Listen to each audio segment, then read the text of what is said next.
you see, him? Do you think he'll return? What do you think of the lifestyle? Do you think of him as a champion? What do you think? Yeah, he got his belt, but he haven't defended it yet. He beat Aldo, he moved up, he beat Alvarez, and I think he got an easy path. He went straight for the title. He didn't fight the contenders to make it to the title.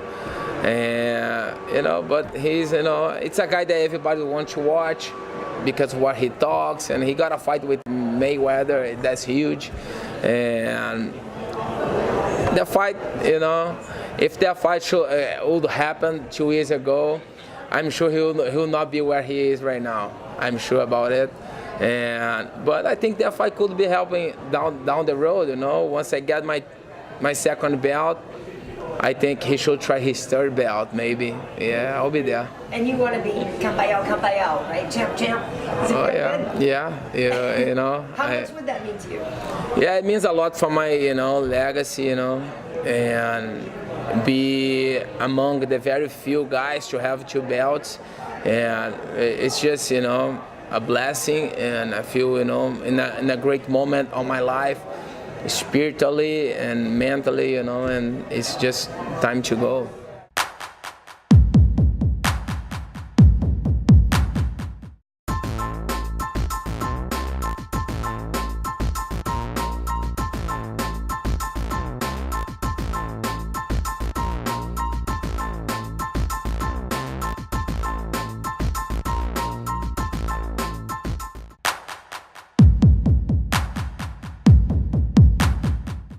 Now, UFC 225 is a pretty stacked card, man. I wanted to get your opinion on the UFC's decision to move Overeem and Blades to the undercard in favor of CM Punk and Mike Jackson. Is that just a wise business decision from your perspective? Yeah, this is the entertainment business.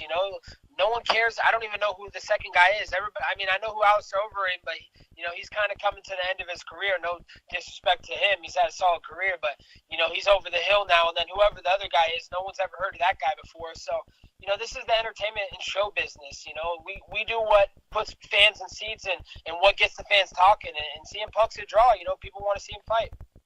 Now, are you at all surprised about the amount of promotion for this card? I personally feel like the UFC should be really pushing this one a bit more than they are.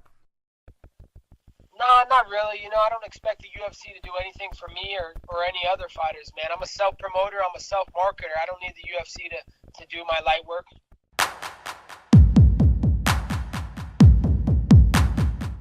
Listen, I never had any personal issue with George. I like George. I was just having fun. I was having fun building a fight, talking shit, being comical. There was nothing ever particularly insulting that I said. I just diminished his fighting ability and had a little fun with him. That's what you do. He said some nice things. It was a pleasure sharing the octagon with George. It was an honor. He's a legend. Didn't go my way. Congrats to him. Okay, I was injured, but whatever. It's just had to get that in there. But no, listen, George is the man, and God bless him. That's not a condescending God bless. That's a legitimate God bless. Right. And and by the way, I said last week I was going to do the Joe Rogan podcast, and funnily enough, GSP was on instead of me. So not only is he choking me out, taking my belt, and stealing my part on the Joe Rogan podcast, but we had a scheduling conflict. We made a mistake. Everything you worked for, man. Everything I've did to this moment. That little fucking weird alien takes it. Nah. Michael Bisping, he had a lot of power. He was very powerful. Oh, he was so powerful. Everything. Yeah. Oh, it's so powerful, but he could not stop me. I took his best shots and then laughed at him. Okay, next question. Next question. I took his best shot. I took his best shot. He hit very hard. People talk about Michael Bisping and said that he has no power. He hit very hard. And what he's doing there is saying, basically, I'm fucking tough as nails because he hits like a motherfucker. But I took his best shot and choked him out. And he also gave the backhanded compliment by letting everyone know that everyone else talks about how you don't have power. Yeah.